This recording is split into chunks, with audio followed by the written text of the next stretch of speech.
লখিমপুৰৰ ৰঙা বনাঞ্চলত উচ্ছেদ অভিযান অবৈধভাৱে বনাঞ্চলৰ ভূমি দখল কৰি বসতি স্থাপন কৰা একাংশ লোকক উচ্ছেদ কৰে বন বিভাগ আৰু লখিমপুৰ প্ৰশাসনে ৰঙা বনাঞ্চলৰ ৰামপুৰত এই উচ্ছেদ অভিযান চলে আৰু সেই উচ্ছেদ অভিযানৰ দৃশ্যাংশ আমি আপোনালোকক দেখুৱাইছো এইদৰেই বনাঞ্চলৰ ভূমি অবৈধভাৱে দখল কৰা একাংশ লোকৰ ঘৰ-দুৱাৰ ভাঙি পেলাই প্ৰশাসনৰ লোকে বনাঞ্চলৰ ভূমি অবৈধভাৱে দখল কৰি দীৰ্ঘদিনৰ পৰা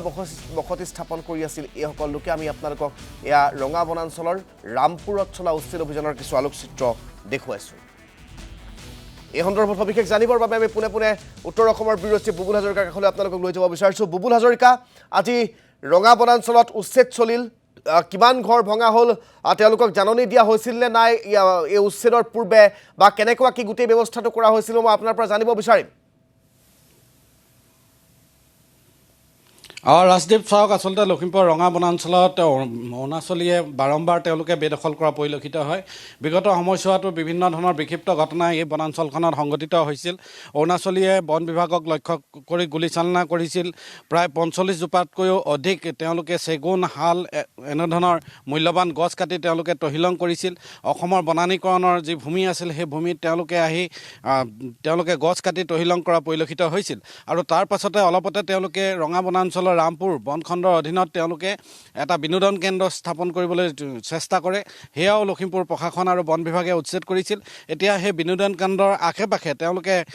ফেন্সিং মাৰি অৰ্থাৎ জেওৰা দি তেওঁলোকে নিজৰ ভূমি বুলি তেওঁলোকে এক প্ৰকাৰে প্ৰতিষ্ঠা কৰিবলৈ যত্ন কৰে তেওঁলোকক বাৰম্বাৰ কালি পৰহি দিনটোত বন বিভাগে খণ্ড বন বিভাগৰ ফালৰ পৰা ইয়াৰ বনকৰ্মীসকল গ'ল বন বিষয়া গৈ তেওঁলোকক বাৰম্বাৰ সকিয়নি দিছিল তেওঁলোকক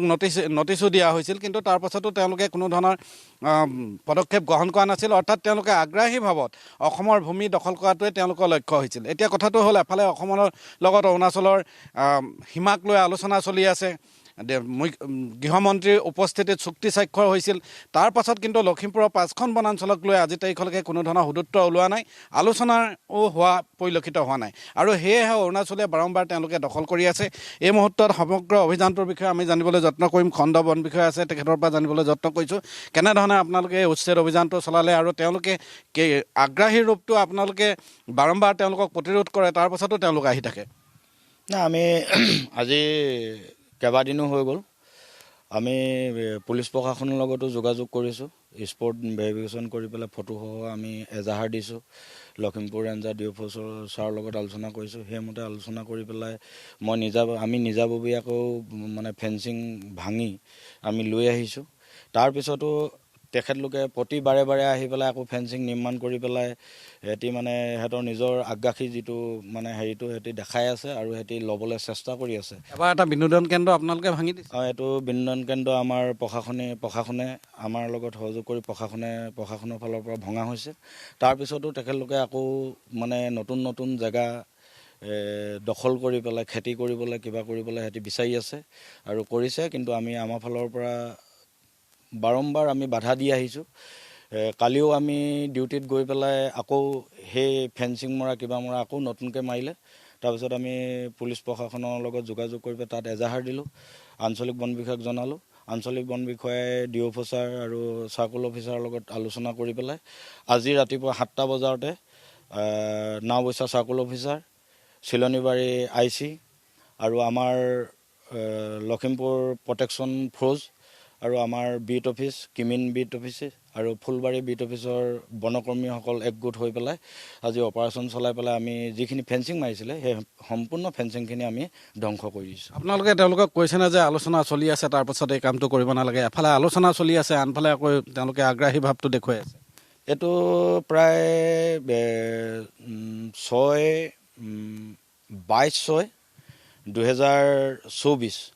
22/6/2024 তেতিয়া আমাৰ আঞ্চলিক বন বিষয়া চাৰ্কল অফিচাৰ আৰু কিমিন ৰেঞ্জাৰ এটা যৌথভাৱে আমি জেগাটো তহলদাৰী কৰা হৈছিলে আৰু তাতে আলোচনাও হৈছিলে যে যিটো যেনেকৈ আছে তেনেকৈ থাকিব লাগে কোনো নতুন কাম আৰু কৰিব নালাগে কিন্তু দেখা পোৱা গৈছে যে এতিয়া আকৌ সিহঁতে নতুনকৈ আকৌ আৰম্ভ কৰিছে আমাৰ ফালৰ পৰা আমি ক'লেও আমাৰ কথা কোনো গুৰুত্ব নিদিয়ে এইটো আমাৰ মাটি তহঁতি তহঁতি ইয়াৰ পৰা গুচি যা আৰু আমাৰ লগত কাজিয়া আপোনালোকক গুলিয়াইছোঁ আগতেতো গুলিও কৰিছে তেতিয়াতো DSP ছাৰ আছিলে আমাৰ DFO ছাৰ আছিলে এনেকৈ লক্ষ্য গুলি তেতিয়াতো গুলিয়াইছে 4-5 জাৰ গুলি তেখেতলোকে কৰিছে। তাৰপিছত আমি বেগ হৈ আহিবলগীয়া হৈছে। এয়া হ'ল সীমান্তৰ খবৰ দিছোঁ। আচলতে কেনেধৰণে অৰুণাচলীয়ে বুবুল হাজৰিকা আপোনাক এই মুহূৰ্তত ধন্যবাদ জ্ঞাপন কৰিছোঁ।